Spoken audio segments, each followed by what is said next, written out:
మొదటి రోజు జై శ్రీరామ్ రామనామంతో ప్రారంభించిన సత్యనిష్ట గురువు పతంజలి మహర్షి గారి యొక్క 35వ సూత్రం ఏం తెలియజేస్తుంది మొదలు పెట్టాడు సత్యనిష్ట గురువు. వరకు ప్రాణశక్తిని జయించగలగాలి, ప్రాణశక్తిని పొందగలగాలి, సచ్చిదానంద స్వరూపాన్ని తెలుసుకోవాలి అని అనుకున్నాం కదా. ఇవి కూడా ప్రాకృత విషయాలు. ప్రాకృత అంటే ప్రవృత్తి సంబంధించిన విషయాలు. మానవుడు తన ప్రవృత్తిని తాను ప్రదర్శిస్తున్నంత కాలం అంటే ఏమి? అంతకు వ్యతిరేకమైన స్వరూపం.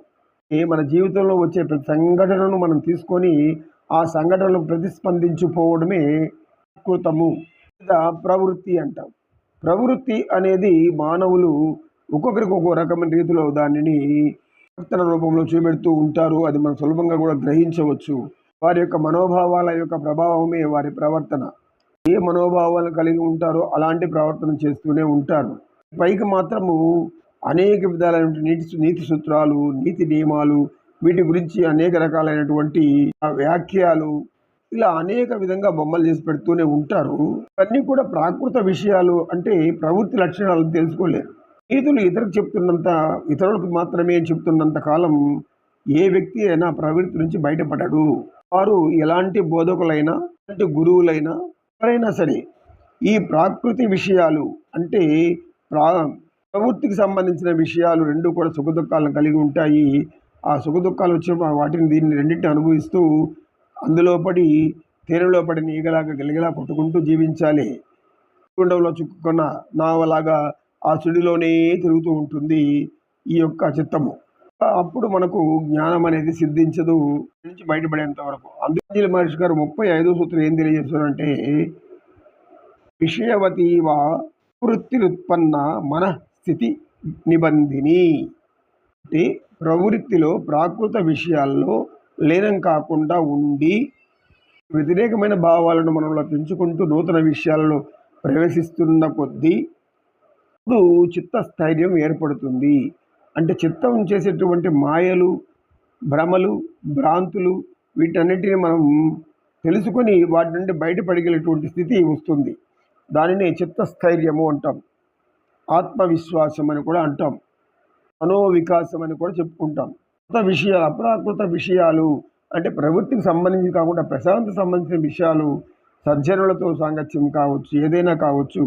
అంటే ఆధ్యాత్మిక పరంగా మనం కొద్దిగా ముందు అడుగు వేస్తే ఆ అడుగు తనల నుంచి ఆ యొక్క ఆధ్యాత్మిక జ్ఞానమే తన వైపు లాక్కుంటుంది. ఇదంతా మనం మొదటి ఒక అడుగు మాత్రమే. తర్వాత ఆ దారి మిగతా అడుగులన్నీ తానే వేసుకుంటూ లాక్కుంటూ తీసుకెళ్ళిపోతుంది ఆ స్థితిలో ఉన్న మానవులు. అప్రాకృత విషయాలన్నీ కూడా మానవుల్లో చిత్తస్థైర్యాన్ని, మనో నిగ్రహాన్ని, ఆత్మ చైతన్యాన్ని కలగజేస్తుంది. జ్ఞానం మనకు వస్తుంది. ఈ పతంజలి మహర్షి చెప్తున్నారు.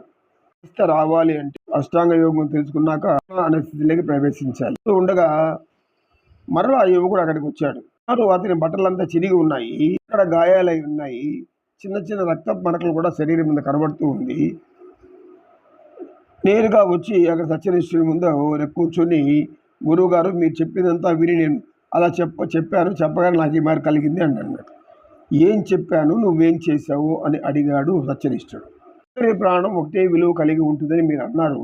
గొప్ప ధనవంతుడు చనిపోయాడు. ధనవంతుడి యొక్క శరీరాన్ని మంచి రథం తయారు చేసి ఆ రథం మీద పడుకోబెట్టి అనేక రకాల పూల అలంకరణలు చేసి విమానమైన ప్రకాశవంతం అనేక వెలిగించి ఉన్నారు.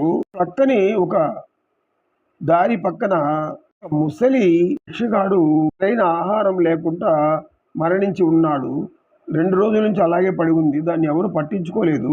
వెళ్ళి అక్కడ ఆ యొక్క ప్రయాణాన్ని ఆ దగ్గరికి వెళ్ళి ఆపి అడిగాను, అందరి ప్రాణం ఒకటే కదా, ఇక్కడ భూస్వామి చనిపోయాడని మీరు మోసుకొని ఇలా వెళ్తూ అక్కడే చనిపోయినటువంటి ఆ పేదవాడు భిక్షగాడిని ఆ శరీరాన్ని మీరు పట్టించుకోకుండా అది కుళ్ళిపోయి వాసన వచ్చే స్థితిలో ఉంది, మీరు పట్టించుకోకపోతే ఎలా అని అడిగాను.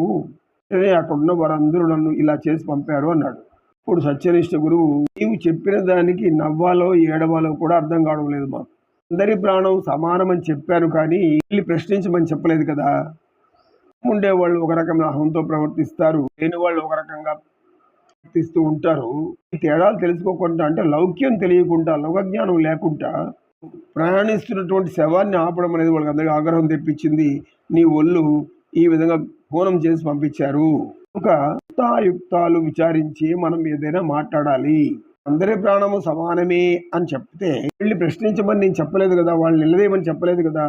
నీకు ఓపిక ఉంటే, నీకు శక్తి ఉంటే ఆ శవాన్ని నువ్వే మోసుకెళ్ళి ఎక్కడన్నా దాన సంస్కారాలు చేయవచ్చు కదా అని అన్నాడు సత్యనిష్ఠుడు. కానీ ఆ యువడికి అర్థం కాలేదు.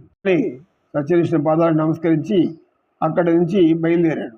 సత్యనిష్ఠుడు తన ఇద్దరు శిష్యులను చూచి బోతిని మరియు ఇదిని ఇద్దరు కలిసి వెళ్ళి ఆ వ్యక్తికి తోడుగా వెళ్ళి ఆ శవాన్ని దాన సంస్కారాలు చేసి రండి అని తన శిష్యులను పంపించాడు సత్యనిష్ఠుడు. ఆ రోజు చర్చ చాలించాడు. ఓం సర్వే జనా సుఖినో భవంతు, సమస్త సన్మంగళాని సంతు. ఓం శాంతి శాంతి.